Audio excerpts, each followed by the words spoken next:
Slide right up.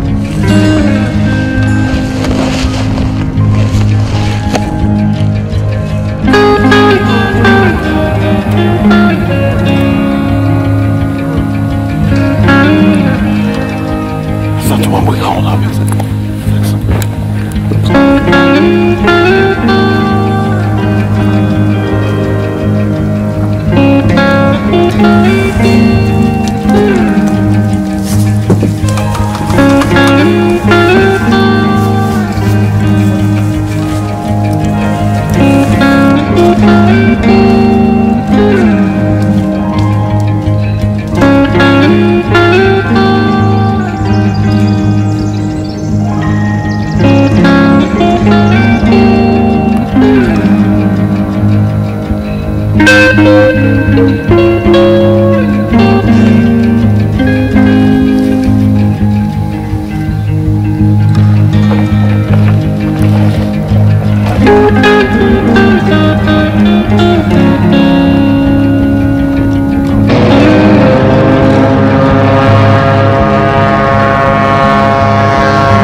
That'd take a while.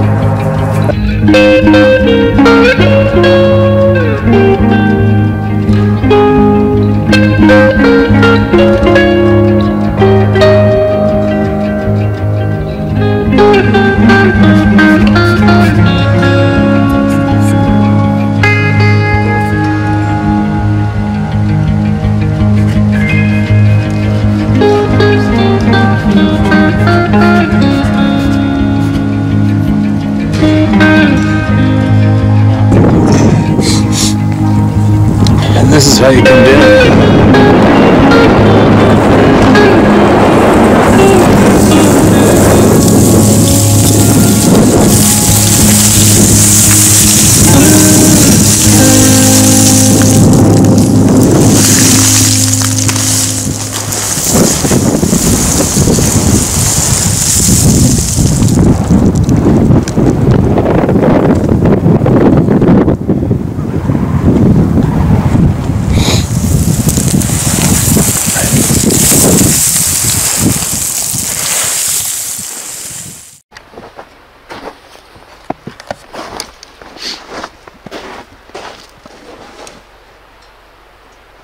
Alright, so the Sidekick just rode on the quad for the first time, and she sat here just like this the whole way. It was the first time down to the river. She is my first time down to the river since summertime, and it'll be interesting to see if I do bring her down here often. She seems cool right now. She's in no plan to get off the quad, that's for sure, but now I have a little bit of a canine companion with me. It'll be interesting to see what their demeanor does the very odd time while I'm out in places like this recording. Right? It'll be interesting.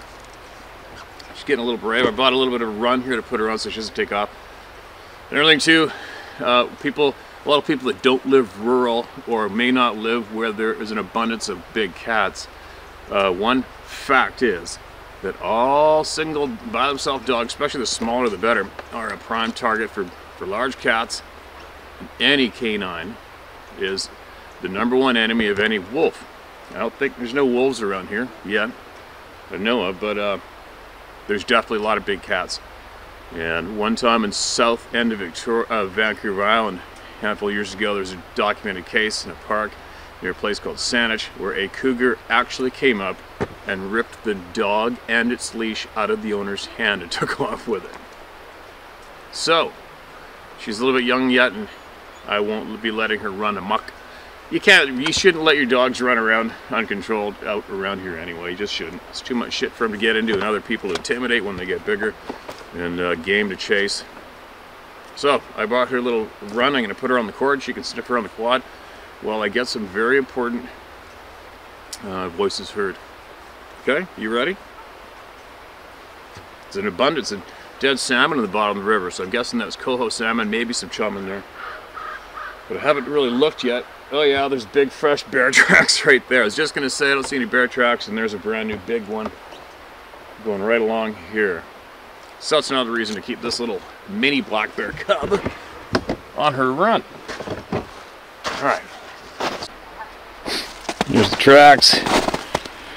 It's not a monster bear, but it's a fair-sized black bear. This is a larger sized winter boot with the big felt boot inside of it. So if I had my regular hiking boot on, that'd be the same size width as my hiking boot. Probably put this at about a 6-foot bear. I'm guessing, possibly, yeah, at least a 6-foot bear, which is a fair-sized bear. There's a good one of the plus. Oh yeah, for sure, easy 6-foot plus bear. He's off around there somewhere. Now, let's get some voices heard.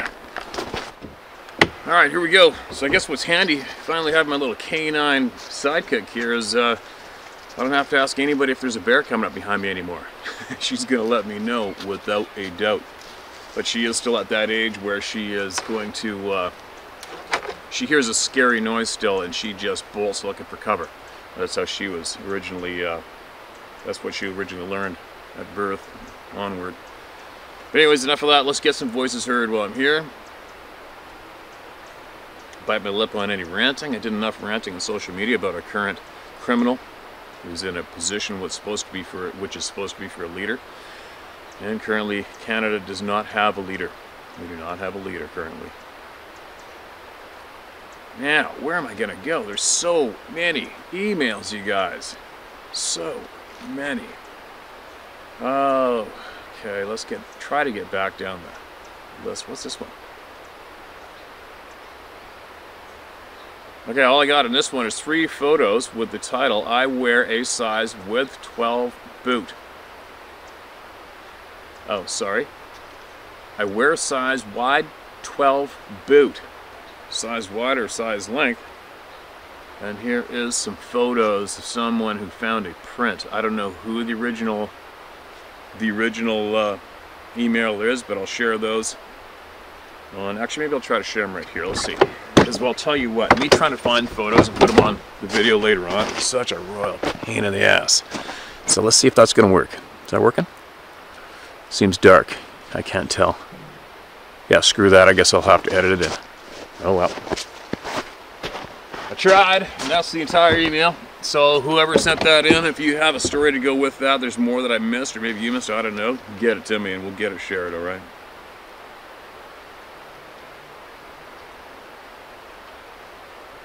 Alright, here we go. This one's titled Experiences and Knowledge. One of my favorite titles. Love it. Let's get into it. Hello, Steve. I should share my first experience. I don't want my name shared, but you can call me Bubs. I was the kid walking to get the bag I left after a duck hunt. I told you I had more experiences, and I plan to share them in this email.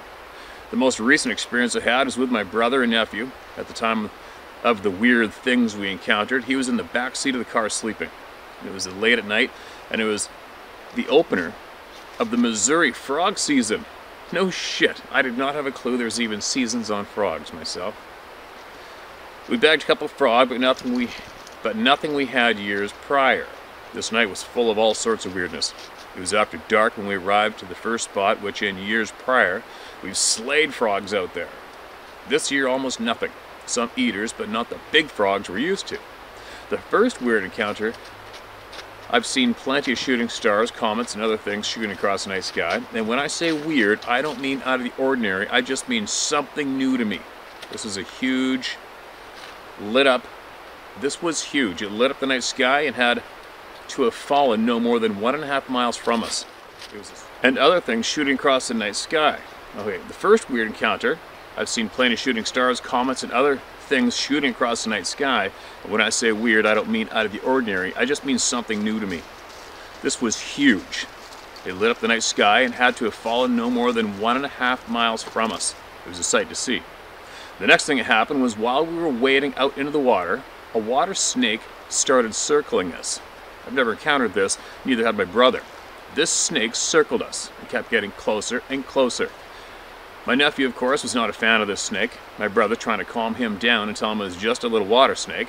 I kept my eyes and gigged towards the snake, not wanting to have to stick it and be in the middle of this marsh dealing with a snake stuck on the end of the gig. I kept poking the snake or swatting at it to try and scare it off, but that didn't work.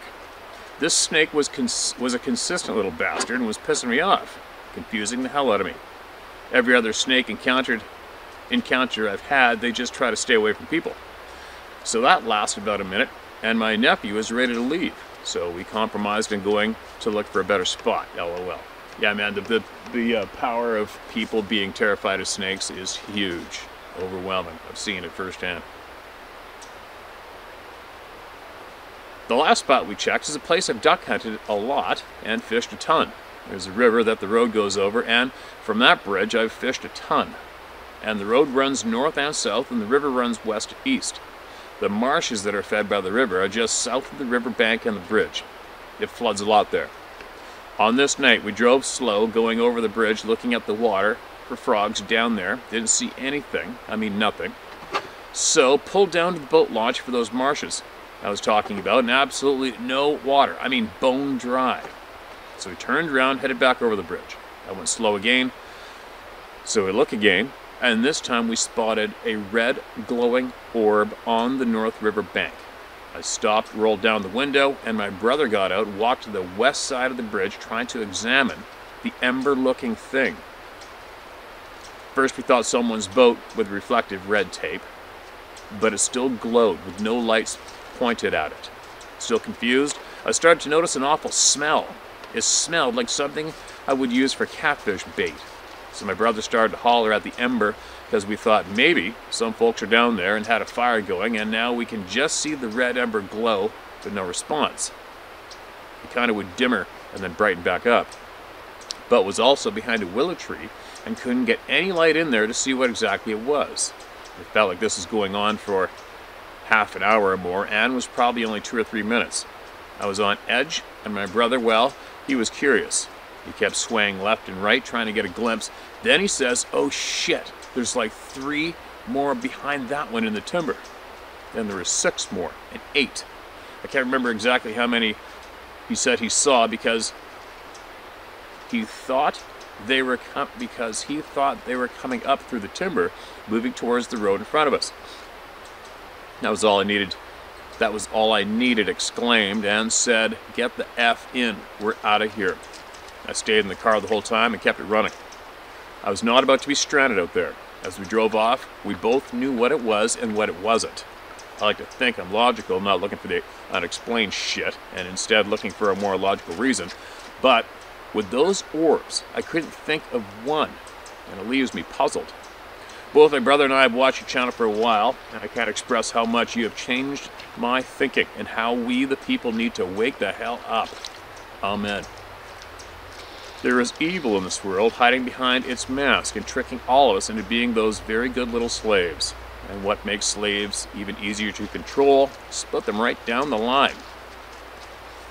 Half have one belief and the other have another belief. The masses have been tricked into arguing each other instead of fighting to keep our rights in what once was a free world.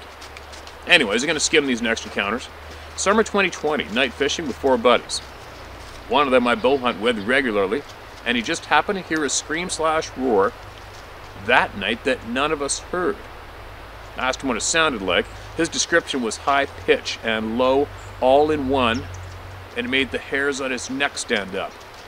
And right after his vocalization, he said the coyotes started and went nuts, which the rest of us heard the coyotes and can confirm they went absolutely bonkers. The next hour, we all couldn't get over a feeling of uneasy, so we decided to leave and told ourselves it was because of no fish bites. Fast forward to 2021 rifle season. I'm set up on the ground about 100 yards behind my brother, who's in a deer stand. We were both on the same travel coordinate of the bucks on the property. It was afternoon sit, probably about an hour before dark. No deer, but we both heard this same one-tone long whistle. I heard it probably 3 times. I don't remember if my brother heard it more than once, but He heard it because he thought it was me. I told him, no, it wasn't me, but I heard the same thing. After the whistles, I shot a coyote, and the next morning my brother shot his biggest buck ever, an 8-point that would score over 145 inches with ease. That's a beauty. The next story, I don't for when it took me place. Sorry, there's a couple typos, you guys. Patient. The next story, I don't for when it took place. Probably meant I don't know when it took place, but the guy I called Grandpa, I mentioned in the last email, had told me a story one time. Him and his best buddy was called Paul. They had a leased property deer hunting. They said it was around the 2nd or 3rd year of having the lease, and they decided to sleep in the deer blind the night before opener so they could wake up and deer hunt.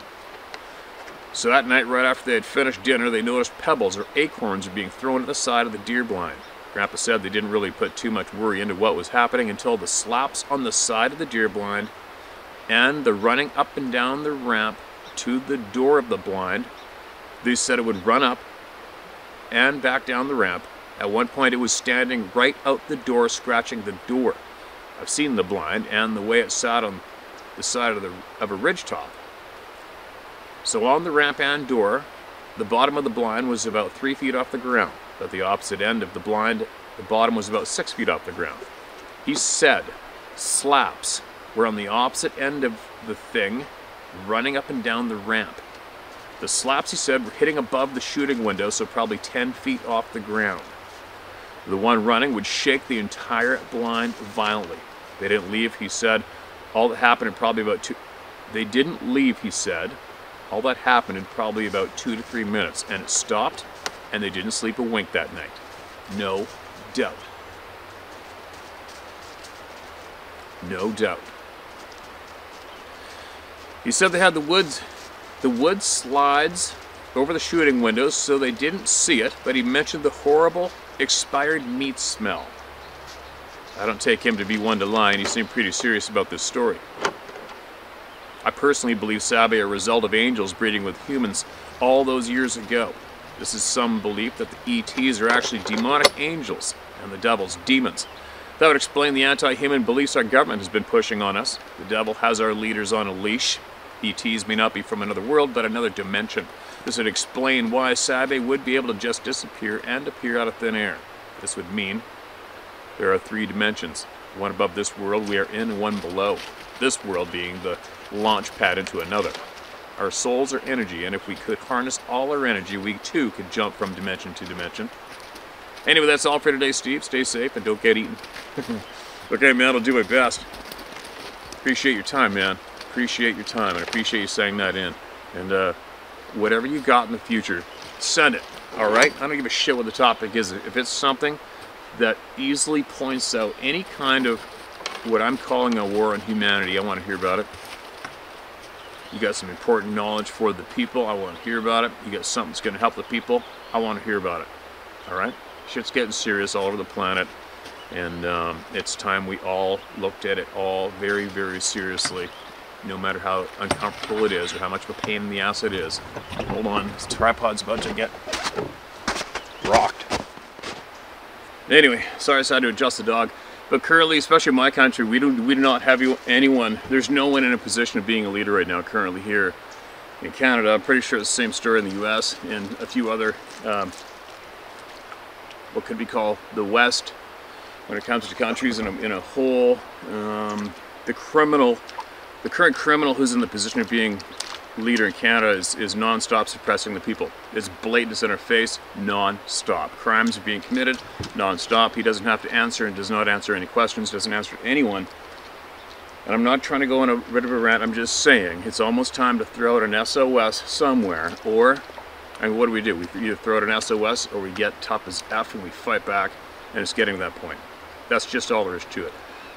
Current criminals today in Canada that are apparently leaders, they're in the position of leaders, sorry, are trying to take all of our legally owned firearms away across the board. All hunting rifles, shotguns, that right now they are pushing to take them away. That's alarming. But anyway, I guess I'm going on a bit of a rant, sorry. There's some very serious items going down right now that need to be dealt with from the people, all right? Somehow, Somehow everybody's gonna have to start thinking for themselves again, being brave, kick-ass, and realizing that we're the boss. We are in control of ourselves, and we represent good, right? Shit, I'm babbling. All right, who do we got? Who is next? Let's go try to get way down the line again. This is titled Lucky Lake, Touquourt, Maine. Sounds familiar. Hey Steve, hope you had a good winter and successful hunting season. I've got to share this experience with my wife and I had 2 weeks ago on a little hike in lake out by Touquourt. This gem is kind of my secret fishing hole. It's Lucky Lake off the Touquourt, Maine, and the road has now been badly deactivated, so even the side-by-side can't make it in there. It's a 3-kilometer hike to the lake, and there are 5 to 8 pound rainbows in there, and they take a fly. Incredible, beautiful, majestic lake.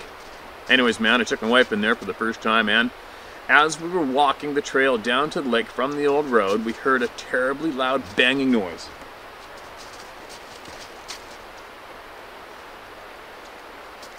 That repeated very quickly for 8 times. It sounded very much like those big northern BC moose when they whack trees during the rut.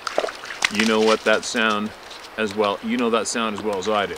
Anyways, the noise was coming from our side of the lake and not far from where we were, maybe 100-150 yards down the trail. We stopped dead in our tracks, and although I was carrying my trusted 300 Win Mag in case of a bear, I felt defenseless and vulnerable as hell. My wife, who hikes a lot with me, said, "What the hell was that?" I said, "Well, I know what it wasn't. It wasn't no damn bull moose, and it wasn't a bear." So I said, "Let's come back another day," and she agreed, but continued to ask me what that was. I told her what I thought it was. One of those bastards was there and didn't want us to continue to the lake. She wasn't very impressed and made short work of the 3 kilometers back to the side-by-side. I'm not done, dude. Last weekend I went back to the lake by myself because if I'm gonna die, I want to die in the woods. I wanted some more big rainbows. So this time, as I walked the trail to the lake, not a sound. I get the canoe dragged to the water, put my gun in the boat and my fly rod, and I'm off fishing for the day. Well, I'm 100 yards from shore, paddling away while dragging a fly, and what do I hear on the opposite side of the lake but bang, bang, bang, bang, bang, bang. Some effing deafening loud bang 6 times and very close together. You could swing a baseball bat that fast. You could or could not swing a baseball bat that fast on a tree, man, no way. I stopped paddling and listen, and it does 3 more bangs and then all quiet. I was a little on edge, I must admit. The 300 was loaded beside me. I fished for the day, headed out, but I was watching my back the entire way out. Those eppers are on the west coast, dude. I've had a cabin at Salmon Beach for 15 years, and I've hiked and hunted all around Touquourt and Kennedy Lake, and this is the first time I've seen any sign of them. Anyways, pal, take care, stay safe. We now live pretty close to each other. Maybe one day we can share a campfire and a beer and share theories. I think shit's gonna hit the fan here soon, and everyone's gonna know the truth. Talk soon, Steve. Keep it wild, man. Darren Clark. Darren, thanks for writing again, man. For all you guys, you're probably not remembering specific names, but Darren was hunting near Goldbridge, British Columbia, where I've frequented a shit pile tons, and there's a ton of sightings there. And he had one of these things motoring down a basin, in which he was nestled in complete full cover with his rifle, mountain hunting. And he said that this thing had a look on his face like it was old, haggard, and tired. And he said this thing looked square into his eyeballs through his scope as he followed it down that scree slide with his rifle. So this man who's written it again, he's very familiar with what's going on outside, right? We're in that Touquourt, Maine. Now I remember where that is. That is before you get to, or maybe, no, yeah, just past, as soon as you hit Kennedy Lake, coming from, say, Port Alberni, on your way to Tofino, where you fuel it, the lake's on the right-hand side. And once you start seeing the lake for a little bit, there's a left-hand turn, a logging road that goes to where he said he has his cabin, where this went down. And there's also First Nations community there, and I've learned through my other First Nations friends that The people in that community basically see these things nightly, to the point that when friends, cousins, whoever come over, they say, oh, we saw another Sasquatch on the road in tonight. Oh yeah, that's how common it is out there. Now, thanks for sending that in, man. I'm sure I'll see you. We'll have to get together one day. Right now, I am up to my nuts. Busy. I'm almost caught up, though. Almost caught up. Now, how many of you would go back there fly fishing anyway, after seeing one of these for real in broad daylight and then experiencing those bangs in the tree? Not too many. Right? Not too many. Holy, this is a long one. Real long. Okay. I don't think we have enough time to start that one at this point of the game. Alright, let's leave this one. This is titled Screams in the Night. Marked as red. What are you doing? You tangled up? Yeah, you're alright. Screams in the Night. Hello from Scotland, Steve. I've been watching your YouTube channel for 2 years now, and although I've never encountered a Sasquatch, or any of Scotland's very dangerous little people, aka the gentry, thank God, I had a very strange and scary experience in the middle of the night many years ago. We were living in a tenement block in one of the outer housing estates, suburbs of a city. About 2 blocks north is a large bird sanctuary in a marsh, and then the farmer's fields. The housing estate is also home to a number of urban foxes, and one gets to know the sounds they make, especially the vixen's screech. One night I was sound asleep until I was awakened by the most blood-chilling screams I've ever heard. I thought somebody was getting murdered in my building. Completely awake and frightened, I got up, ran to the windows to try to discover which direction the sound was coming from. It appeared to be coming from the marsh. I then wondered if it was caused by a rabbit that a fox got a hold of. The screams went on and then suddenly stopped. I listened for a while but heard no more. I went back to bed, and just as I was snuggling down, I heard something even more frightening. Something was flying towards my building. As it flew, it made 3 incredibly loud sounds all the same time. A hoarse screech, a very deep growl, and a tick, tick, tick. The noise got louder and louder, and as it approached and then flew over the building and faded away in the distance. In the morning, I asked my neighbors what animal or bird could have possibly made that terrible racket, but nobody knew. Nobody nor had they heard it. My kids slept through the whole thing. I hope somebody will have some idea of what this thing was. I'm relieved to report that I've never heard it since. Thank you for making a safe place for us to share experiences, Steve, and God bless you for your service to others. Kind regards, Heather. Heather, appreciate you sending that in. You're brave. And I guarantee you, if somebody else has heard that or seen it, they're going to comment about it in the comment section below, or they're going to email in. Without a doubt. Without a doubt, this is a safe place to talk, a safe place to share knowledge. One of the few today, but there's more avenues that are being created non-stop.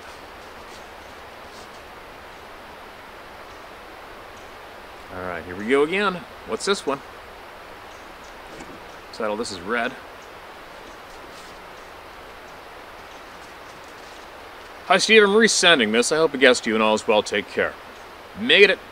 Hi Steve. Hello, thank you for all the videos of work you've done. Like several other people, I've had several encounters of the weird kind. I grew up in beautiful Lake Tahoe. My family moved there in 1963. Whenever my parents were fighting, I would run to the forest to seek some peace. I was taught mind over matter while in the forest. I can remember running barefoot in the icy stream and not feeling the cold, and how to hide, go seek, not move a muscle. I spent more time in the forest and meadows than at home. For over 58 years, I thought I was with my brother all these times. I texted him the other day and asked him if he remembered doing these things with me. He said, no, I can't remember at all. Like it was yesterday. At the age of 21, everything changed. My husband and I moved into a house riddled with high strangeness and horror. The history of the house was sad, and the man who built the house died in it. The neighbor told me a story and to take care of myself and family. From what I could understand, the last owner built the house for his wife. After a long time working on the house, right before it was finished, she died of cancer. The man had a pet that he loved and took care of. The neighbor never saw it. The neighbor never saw it, but he could hear the man talking to it. He thought it was a big dog. When we moved in, I didn't know the history or anything about the house. It was a rental. My husband seen it while driving to yard sales. The day we moved in, there was dog urine and poop all over. I had to scrub everything, floors and walls. For some reason, the stink of wet dog, rotting flesh, urine, and sulfur would come up through the walls. I thought a dead animal died underneath the house, so I sent my husband underneath to look. There wasn't anything there.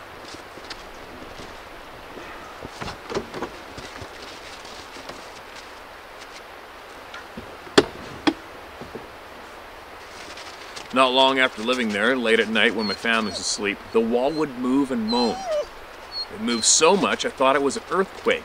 Next, my youngest daughter started talking to make-believe friend. She was just starting to walk and talk. She was playing on the floor next to me and said, "Oni wants in." I told her there's no one here. She goes, oh. He's going to mad. Must have meant you're going to get mad. So she put her head down and our two French doors slammed open and shattered. I thought it had to be the wind. While laying in bed one morning, I was laying on my side away from the stairs. There wasn't a rug on the 2x4s making the steps up this. There wasn't rug on the 2x4s making the steps, and upstairs very squeaky. I could hear the steps being stepped on from something heavy coming up. I heard a voice in my head, "Close your eyes and don't move." This huge thing walked up the stairs and around my bed for a few minutes. It seemed forever. Then it disappeared. The voice said, "Get your children and leave." And I did. We moved all the way across the United States. I've seen the hairy man crawling like a spider, and I've seen 3 large does stand in a busy street scared to death. There's so much more to tell. But enough of your time's been taken up. I love to watch your old videos with your horses in them. I grew up with rescue horses and dogs. They were my best friends, and I miss them all the time. Thank you for all you do. Your friend, Cindy Hayes. Okay, Cindy, I'm surprised you actually took this opportunity to share what many of us would consider a haunted house story, if you've already seen one of these forest beings walking like a spider. With the theme of what everybody seems to write in, I'm surprised you didn't write about that one first. Ugh. So, if you get a chance, the next time if you get a chance to write in, obviously people are going to want to hear about your experience with the hairy beings of the forest, right? I think a little pup here's ready to ride home. She rode like this all the way down here, and she's had enough of being tethered up on the edge of the lake. We'll see if she'll sit here and let me get one more read out. Not that she has a choice, so she's the boss. And I know a lot of you are laughing, saying, yes, she is the new boss. No, she's not. No, she's not. Now, what do we got? Sit. Good girl.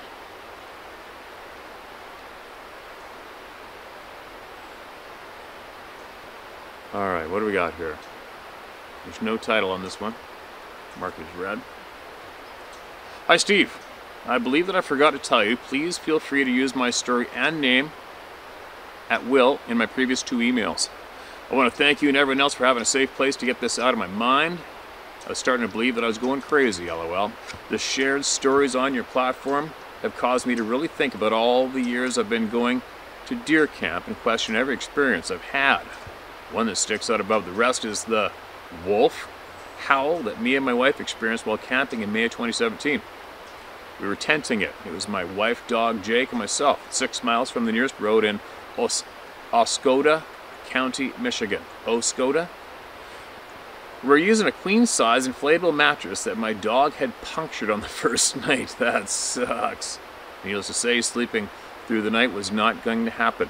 Finally gave up at approximately 4 a.m., stoked the fire back up, and put on a pot of coffee. Just me and the dog while my wife slept. The only protection I had was a .22, pretty laughable looking back, lol. All of a sudden, within 100 yards from the campsite and directly in front of me was a wolf howl. My dog, a mountain cur, whimpered and ran into the tent. My wife, who was sound asleep, sat up in bed and asked, "What the hell was that?" And here I sit, abandoned by my dog, holding a pretty much useless .22 long rifle and scared shitless. I told my wife to grab her shit and get back in the truck, and we sat in the truck till daylight, packed up and left. Here's the thing that doesn't sit right with me. Besides the fact that there are not supposed to be wolves in the lower peninsula of Michigan, the howl I heard was almost exactly like you would hear in the old werewolf and Dracula movies. I've since heard gray wolf howls, and they are not the same as what we heard that morning.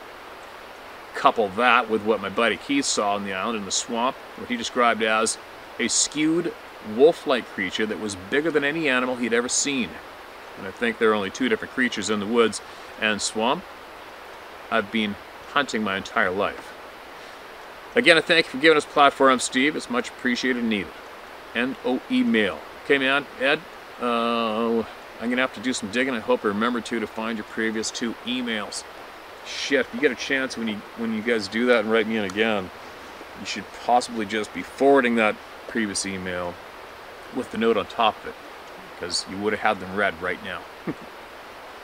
Wolves in Michigan, I do know they're there. I have some friends of mine in Michigan. Howell, Michigan. I met them guiding years ago. I guided them in the Yukon, and they have a deer hunting camp in the UP, and they have a shit pile of wolves there. Dogs' reaction to wolves. I have been in guide camp, and for any of you who don't think that a wolf will howl right near where you're camping, they do. And I don't know how many times I've been in a remote cabin in the middle of frickin' nowhere, and we've had wolves come through camp on all sides, not just passing by one side. Found out howling on the airstrip, which is 20 meters from the porch of my cabin. I've had him howling. It sounded like the sucker was right outside the one window by my bunk in the cabin, howling. And we were out there in our underwear with our headlamps on, a rifle, seeing if we could spot one. And the camp dog we had, well, she just sat at her feet, didn't make a word, didn't seem scared at all. She just sat at her feet, looking into the blackness towards the wolves while we were standing there with the headlamps on in our underwear with our rifles, seeing if we might be able to dust one or more of them.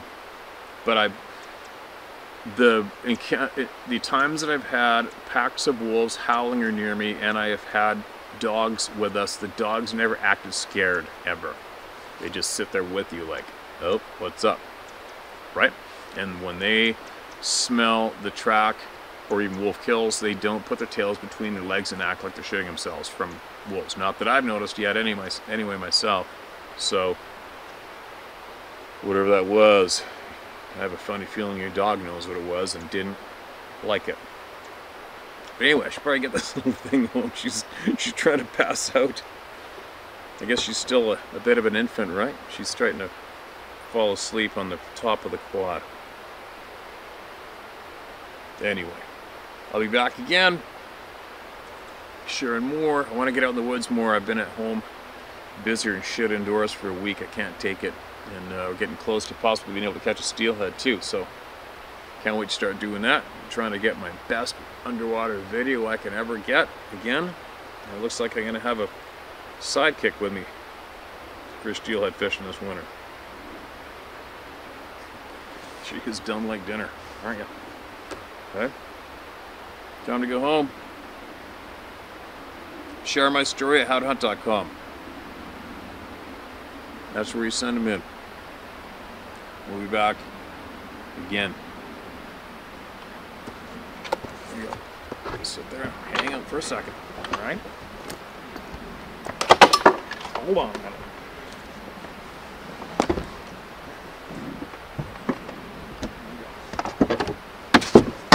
Hold on.